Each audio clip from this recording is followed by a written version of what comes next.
আজকে দুপুরের লাঞ্চের মেনু তোমাদের সাথে শেয়ার করছি। তার জন্য উচ্ছে কুমড়ো চচ্চড়ি করা হয়েছে।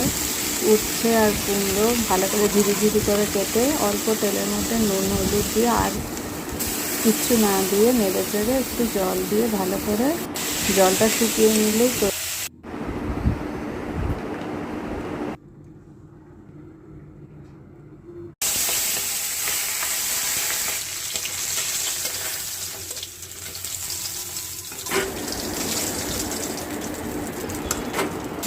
2 মাছ ভেজে নেওয়া হয়েছে আগে। এবার জিরে তেজপাতা ফোড়ন দিয়ে তার মধ্যে টমেটো দেওয়া হলো। টমেটো নেড়ে চেড়ে নিয়ে আদা বাটা দিয়ে কুমড়োগুলো দিয়ে ভালো করে ভাজা ভাজা করা হবে। এবার নুন হলুদ দেওয়া হলো।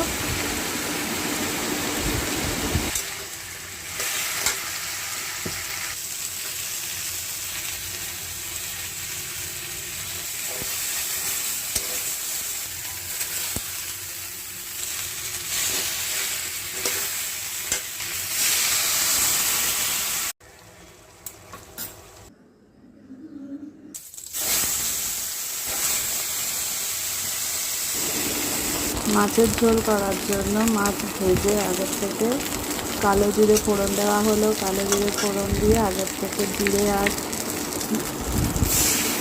আদা বেটে ভালো করে নুন হলুদ দিয়ে জল দিয়ে এবার ওর মধ্যে মাছটার সাথে নেড়ে চেড়ে জল দিয়ে দেওয়া হলো। তৈরি মাছের ঝোল।